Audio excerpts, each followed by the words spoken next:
नमस्कार मित्रांनो, एकेटेक मराठी या यूट्यूब चॅनलवर आपले स्वागत आहे. मित्रांनो, आजच्या व्हिडिओमध्ये आपण EPFOकडून एक नवीन अपडेट आलेला आहे मित्रांनो. तर यामध्ये EPFO संदर्भामध्ये एक मोठी माहिती आपण आजच्या व्हिडिओमध्ये पाहणार आहोत.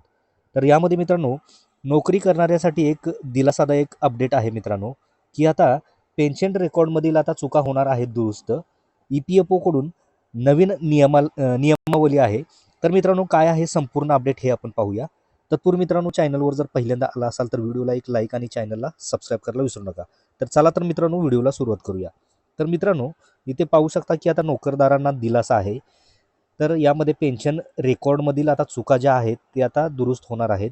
तसेच EPFOकडून नवीन नियमावली ही आहे जाहीर झालेली आहे. तर मित्रांनो, काय आहे सविस्तर माहिती इथे पाहू शकता. तर यामध्ये मित्रांनो, खासगी क्षेत्रातील नोकरदारांसाठी निवृत्तीनंतरचा मोठा आधार असलेल्या एम्प्लॉईज पेन्शन स्कीम बाबत कर्मचारी भविष्य निर्वाह निधी संघटनेने एक महत्त्वाचे पाऊल उचललेले आहे.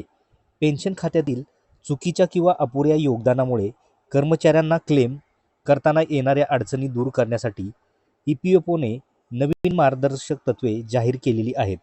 या निर्णयामुळे पेन्शन रेकॉर्डमधील सुसूत्रता येणार असून लाखो कर्मचाऱ्यांचा पेन्शन मिळण्याचा मार्ग हा मोकळा होणार आहे.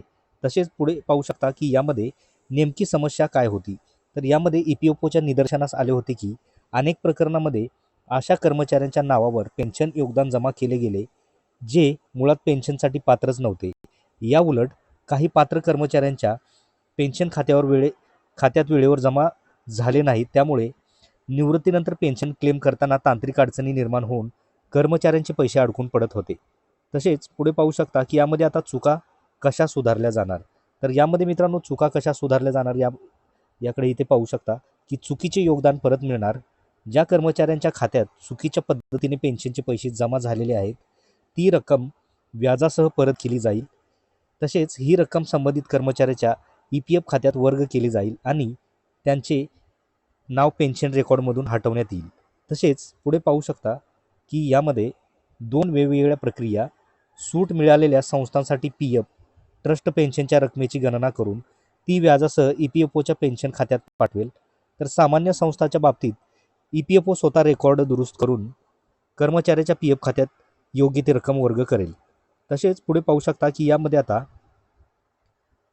EPS पेन्शनचे सध्याचे काय नियम आहेत. तर EPS पेन्शनचे सध्याचे नियम जे आहेत, किमान सेवा कर्मचाऱ्याने किमान 10 वर्ष सलग सेवा पूर्ण करणे अनिवार्य आहे. वयोमर्यादा पेन्शन सामान्यतः वयाच्या 58व्या वर्षानंतर मिळते.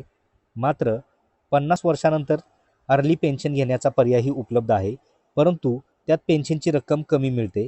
तसेच मर्यादा सध्याच्या नियमानुसार 15,000 रुपयांच्या मर्यादित पगारावर पेन्शनची गणना केली जाते, ज्यावर जास्तीत जास्त दरमहा 1250 रुपये असं योगदान पेन्शन खात्यात जमा होते. तर मित्रांनो, EPFO विषयी एक मोठी अपडेट आपण आजच्या व्हिडिओमध्ये पाहिलेली आहे की ज्यामध्ये आता काही नियमामध्ये बदल झालेले आहेत. तसेच नोकरदारांसाठी हे एक दिलासादायक अपडेट आहे मित्रांनो. याविषयी महत्त्वाची अशी अपडेट आपण आजच्या व्हिडिओमध्ये पाहिलेली आहे. तर मित्रांनो, ही माहिती आपल्याला कशी वाटली? आवडल्यास नक्की व्हिडिओला एक लाईक आणि चॅनलला सबस्क्राईब करायला विसरू नका. तर भेटूया मित्रांनो अशाच पुढच्या नवीन व्हिडिओमध्ये, नवीन अपडेटमध्ये. धन्यवाद.